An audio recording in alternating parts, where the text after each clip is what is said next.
Assalamualaikum warahmatullahi wabarakatuh. Izin perkenalkan diri, nama saya Putri Eliza Tunisa dengan NPM 211-305-3233 dari kelas 4F PGSD Universitas Lampung angkatan 2021. Nah, di sini saya akan menampilkan video pembelajaran terkait materi belajar memahami keuntungan berkata jujur. Adapun tujuan saya membuat video tersebut yaitu untuk memenuhi tugas yang diberikan oleh Ibu Dr. Anda Loliana, Magister Pendidikan, selaku dosen pengampu mata kuliah Pendidikan Karakter. Oke anak-anak, selamat pagi. Semoga kita selalu sehat-sehat semuanya ya. Jadi pagi ini kita akan belajar tentang memahami keuntungan berkata jujur.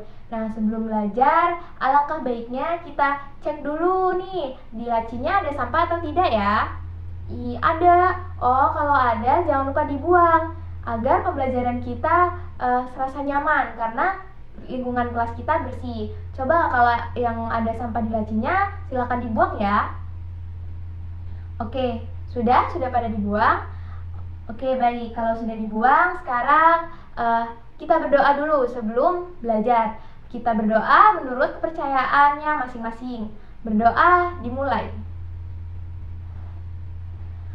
Berdoa selesai. Oke, sudah. Hari ini ada yang hadir atau sakit?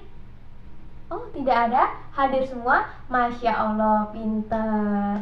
Oke, hari ini kita akan belajar mengenai materi belajar memahami keuntungan berkata jujur. Oke adik-adik, sekarang mari kita mulai belajar ya. Sekarang ibu mau tanya, apa itu jujur? Ada yang tahu tidak jujur itu apa? Iya, benar sekali. Jujur adalah berkata benar sesuai kenyataan dan fakta yang ada, tidak dilebih-lebihkan dan tidak dikurang-kurangi. Jadi sesuai dengan kebenaran yang ada gitu. Nah, apa sih Bu jujur itu? Maksudnya gimana sih Bu? Nah, jadi jujur itu adalah kita berkata benar sesuai dengan kenyataannya. Bagaimana contohnya Ibu? Jadi contohnya begini, Irma membeli permen di warung. Nah, pada saat ditanya oleh penjaga warung, Irma, kamu membeli apa? Nah, Irma harus menjawab, Ibu, saya beli permen. Kenapa begitu? Karena Irma mengambil permen. Gitu ya anak-anak.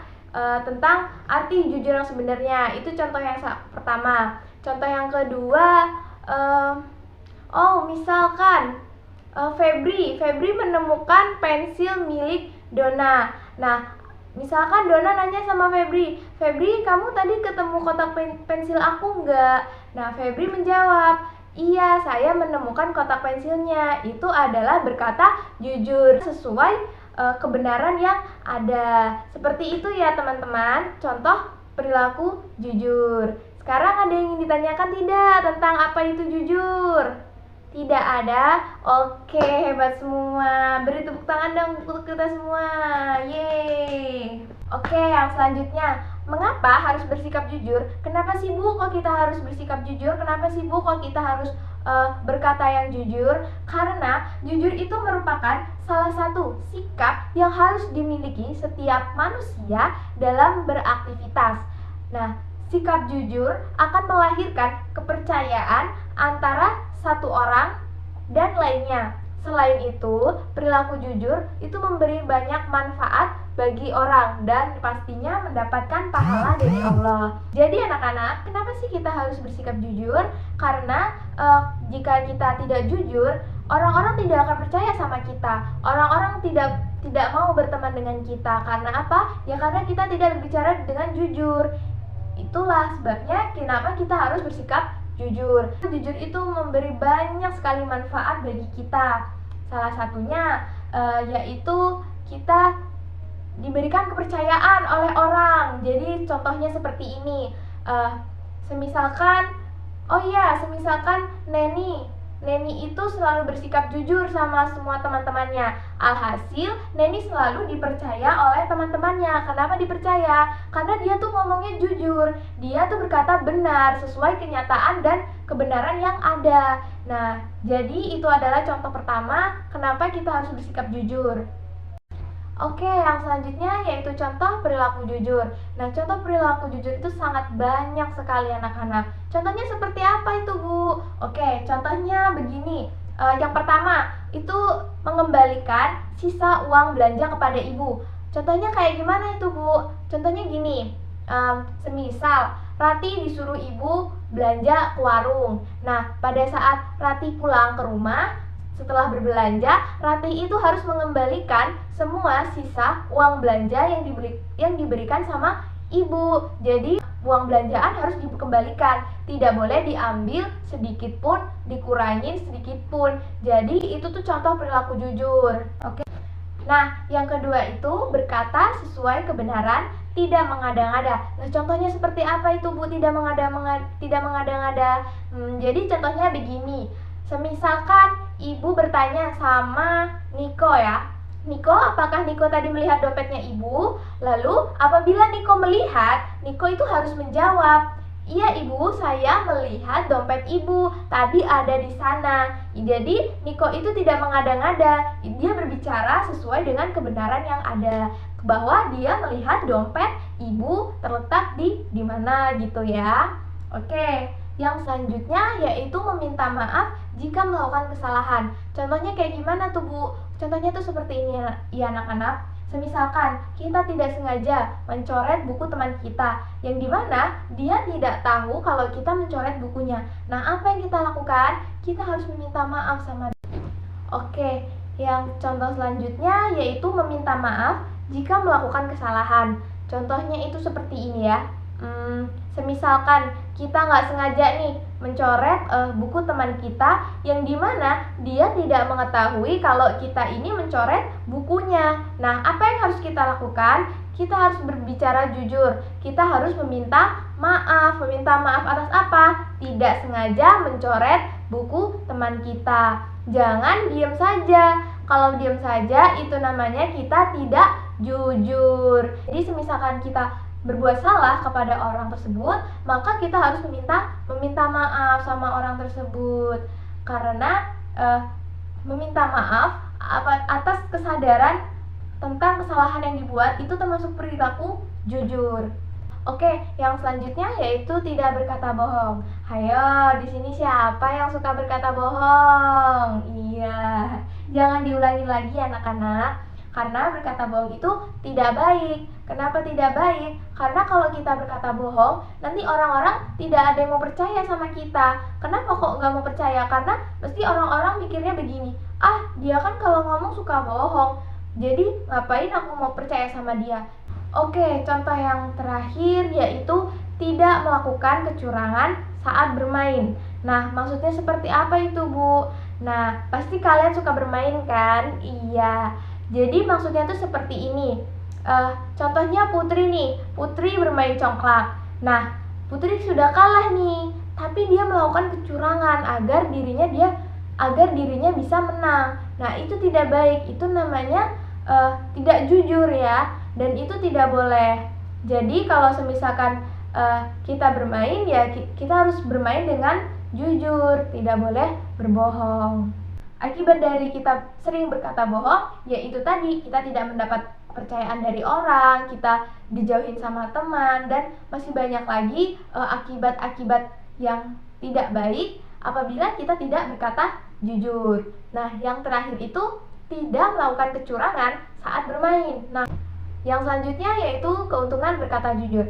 Jadi anak-anak, berkata jujur itu tidak akan merugikan. Justru berkata jujur itu malah membuat hidup kita itu semakin tenang, semakin damai. Kenapa begitu damai? Karena ya kita hidup dengan apa adanya gitu. Kita ngomong ini sesuai dengan kebenarannya, ini sesuai dengan faktanya yang ada, tidak dibuat-buat, tidak dilebih-lebihkan, dan tidak dikurang-kurangkan. Nah, hal itu yang membuat berkata jujur itu memperoleh keuntungan-keuntungan. Nah, seperti apa itu, Bu, keuntungan-keuntungannya? Yang pertama, itu dipercaya sama orang lain. Nah, jadi anak-anak, kalau kita sering berkata jujur, kita pasti dipercaya sama orang lain. Oh, si itu, dia kalau ngomong suka jujur. Oh, berarti kita harus percaya sama dia. Kita percaya sama dia aja. Karena hal itu, kita jadi dipercaya nih sama orang lain. Karena kita selalu berkata jujur. Yang kedua yaitu lebih percaya diri. Kenapa lebih percaya diri? Ya karena kita kan berbicara sesuai kebenaran dan fakta yang ada gitu. Nah, untuk yang ketiga yaitu memiliki banyak teman. Nah, ini keuntungan yang paling sering kita rasakan ya, kalau misalkan kita berkata jujur, itu pasti kita punya banyak temen deh. Karena teman-teman kita itu percaya sama kita, karena kita kalau ngomong selalu jujur. Dan yang keempat yaitu mendapatkan pahala. Sudah pasti jelas kalau kita berkata jujur, kita sudah pasti mendapatkan pahala dari Allah. Iya, makanya kita harus berkata jujur. Untuk yang selanjutnya itu hidup akan lebih damai. Nah, ini yang Ibu bilang tadi, hidup akan lebih damai dan lebih tenang. Kenapa bisa begitu? Ya karena kita bakalan dihindari dari tuduhan-tuduhan atau fitnah-fitnah yang merujuk kepada kita, karena kita ini berkata jujur. Nah, yang terakhir yaitu tadi, terhindar dari tuduhan atau fitnah. Nah, anak-anak, sekarang kita simak video ini ya.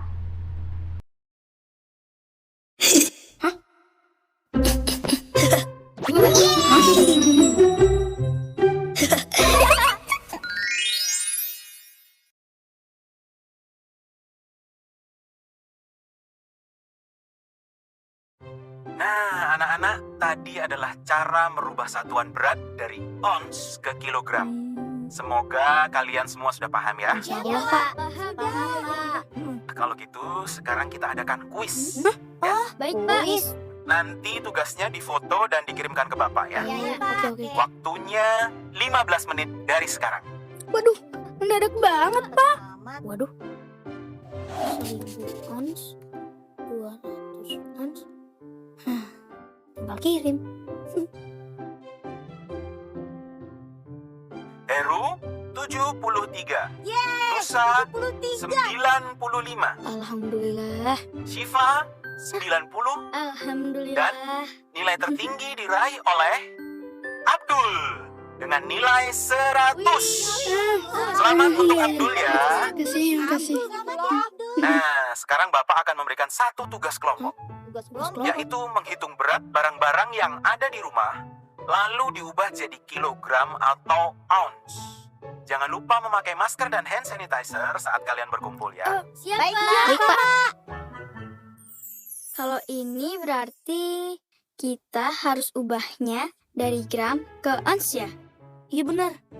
Dul, kita udah beres nih. Kamu gimana? Aduh, dikali apa dibagi ya? Hah? Kenapa, Dul? Ini nih, Abdul bingung. Loh, kemarin kan nilai kuis kamu 100, Dul. Iya. Kemarin itu Abdul salin jawabannya dari internet. Oh, jadi kemarin nilai 100 itu hasil copy paste. Itu namanya curang, Dul. Abdul begitu pasti karena nggak ngerti sama pelajarannya kan? Jujur itu membuat hati tenang. Ya, Nusa. Sebaliknya, kalau kita curang, bikin hati jadi gelisah. Walau nilai 100, tapi kamu sendiri tetap nggak ngerti kan? Iya. Dulu, Syifa juga sama kayak kamu, Dul. Suka nggak ngerti kalau belajar online. Oh gitu. Tapi, sejak pakai ruang guru, jadi lebih ngerti deh. Bener tuh, Dul. Selama pandemi, ruang guru ngebantu kita banget untuk belajar online. Emang di ruang guru kita bisa apa aja sih? Wah, banyak fiturnya, Dul. Nih, Nusa belajar pakai aplikasi ruang guru. Wah. Di sini, kamu bisa belajar lewat video interaktif. Ada animasinya loh. Seru gak belajar lewat video? Seru, Dul. Kita bisa pindahin sendiri kayak main game. Terus nih, ada latihan soal juga. Biar kita paham sama materi yang ditonton. Wah, Abdul juga mau pakai ruang guru. Iya dong, harus. Biar beneran ngerti dan nilainya oke. Iya. Di ruang guru, kita bisa nonton video belajar interaktif sesuai dengan kurikulum sekolah. Materinya lengkap dari kelas SD sampai SMA. Jadi kalau ada tugas atau PR yang nggak ngerti, langsung aja buka ruang guru. Insya Allah paham. Yang ini 10 gram. Oh gitu. Selamat untuk kalian semua, karena kalian semua mendapatkan nilai 100. Dan yang paling penting, selalu jujur dalam mengerjakan tugas, bukan mengambil jalan pintas. Oke anak-anak, semangat terus belajarnya dan tetap jaga kesehatan. Iya Pak, semangat belajar ya teman-teman, jaga kesehatan ya.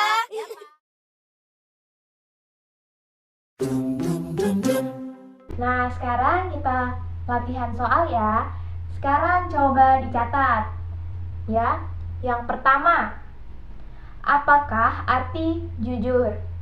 Yang A, berkata tidak baik. B, berkata benar. C, berkata kasar. Sudah? Ya, yang selanjutnya nomor 2. Mengapa kita harus jujur? Yang A, agar dapat kepercayaan orang. B, agar tidak percaya diri. C, agar untuk gaya-gaya. Sudah? Ya, selanjutnya yang nomor 3. Bagaimana contoh bersikap jujur? Yang A, Ani berkata bohong terhadap uang belanja kepada ibu. Yang B, Beni tidak mencontek saat ujian. Yang C, Fadi mengada-ngada omongan. Sudah? Yang keempat, soal yang keempat, berkata jujur akan mendapatkan yang A, pahala. B, dunia. C, surga. Sudah? Nah, untuk soal yang selanjutnya nomor berapa? Nomor 5 ya? Oke, nomor 5. Ayu baru saja menemukan pensil Ica. Sikap Ayu seharusnya A, mengembalikan pensil Ica. B, menyimpan pensil Ica di dalam tas. C, membuang pensil Ica. Sudah? Oke, yang keenam. Kita wajib berkata jujur karena jujur akan mendapatkan A, uang. B, dosa. C, pahala. Sudah? Sekarang soal nomor 7. Selain jujur dalam perkataan, kita juga wajib jujur dalam A, keterpaksaan. B, tindakan atau perbuatan. C, mendapat untung. Sudah? Oke, soal selanjutnya nomor 8. Jika kita melakukan kesalahan, kita seharusnya yang A, diam saja. Yang B, meminta maaf. Yang C, marah. Sudah? Oke, yang selanjutnya yaitu nomor 9. Soalnya, Fahri sering berbohong dengan teman di sekolahnya. Akibatnya, A, tidak punya teman. B, punya banyak teman. C, disayang guru. Ayo, sudah? Ya, soal yang terakhir, nomor 10. Berkata tidak sesuai dengan kenyataan dinamakan A, jujur. B, bohong. C, sombong. Ayo, sudah? Oke, sekarang yang soal esai ya. Yang nomor 1. Jelaskan yang dimaksud dengan jujur. Sudah? Oke. Yang nomor 2. Mengapa kita harus bersikap jujur? Sudah? Yang nomor 3. Apa keuntungan bersikap jujur? Sudah? Yang nomor 4. Berikan contoh bersikap jujur. Sudah? Yang nomor 5. Jujur adalah perbuatan terpuji. Perbuatan terpuji akan mendapatkan. Sudah ditulis semua soalnya? Oke, baik. Silahkan soal pilihan ganda dan esainya nanti dikerjakan di rumah sebagai tugas pekerjaan rumah atau PR ya. Oke anak-anak, itu saja pembelajaran kita pada hari ini. Semoga apa yang tadi disampaikan dapat kalian terapkan untuk selalu berkata jujur kepada orang lain maupun kepada teman, orang tua, dan guru atau orang-orang di sekitar kalian. Karena berkata jujur itu membuat hidup kita lebih tenang, lebih damai, mendapat kepercayaan dari orang lain, dan disukai banyak teman. Oke, sudah. Sekarang mari kita siap-siap pulang, bereskan alat-alat tulisnya, masuk ke dalam tas. Lalu jangan lupa kita cek ada sampah atau apapun itu di laci. Kalau misalkan ada sampah, jangan lupa dibuang. Oke, sudah? Iya, sekarang mari kita tutup pembelajaran ini dengan berdoa menurut kepercayaan masing-masing. Berdoa dimulai. Berdoa selesai. Oke, Ibu akhiri. Wassalamualaikum warahmatullahi wabarakatuh.